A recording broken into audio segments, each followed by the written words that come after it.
میری آنکھوں نے تیری نجات دیکھ لی ہے۔ آج کی پاک انجیل مقدس لوکا کی معرفت لکھی گئی انجیل کے دوسرے باب کی 22 تا 40 آیات مقدسہ۔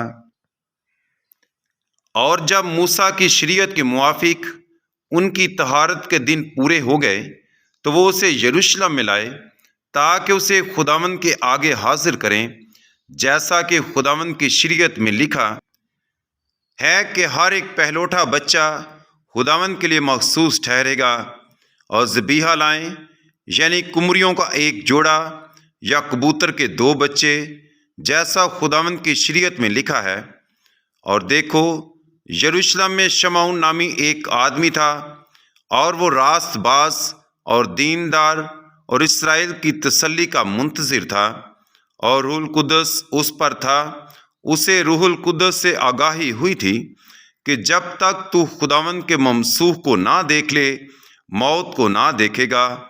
وہ روح کی ہدایت سے ہیکل میں آیا، اور جس وقت والدین اس بچے یسوع کو اندر لائے تاکہ اس کے لیے شرعی فرائض ادا کریں، تو اس نے اسے گود میں لیا اور خدا کی حمد کر کے کہا، اے مالک، تو اپنے قول کے مطابق اب اپنے بندے کو امن سے رخصت کرتا ہے، کیونکہ میری آنکھوں نے تیری نجات دیکھ لی ہے، جو تو نے سب امتوں کے روبرو تیار کی ہے، غیر قوموں کے لیے انکشاف کا نور، اور اپنی امت اسرائیل کا جلال۔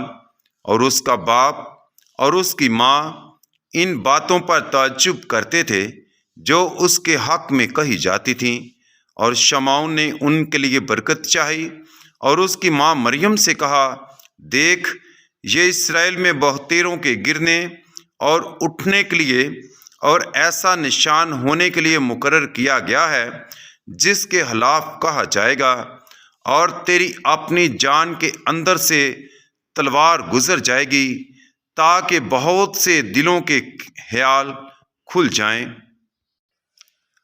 اور عاشیر کے قبیلے میں سے حنا بنت فنویل ایک نبیہ تھی۔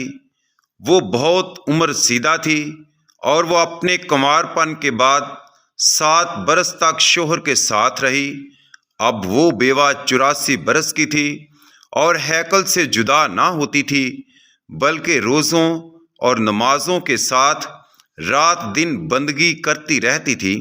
اور اس نے بھی اسی گھڑی پاس آ کر خداوند کی حمد کی، اور اس کی بابت ان سب سے باتیں کیں جو یروشلم کی رہائی کے منتظر تھے۔ اور جب وہ خداوند کی شریعت کے مطابق سب کچھ کر چکے تو جلیل میں اپنے شہر ناصرت کو لوٹ گئے، اور وہ بچہ بڑھتا اور مضبوط ہوتا گیا، اور حکمت سے معمور تھا، اور خدا کا فضل اس پر تھا۔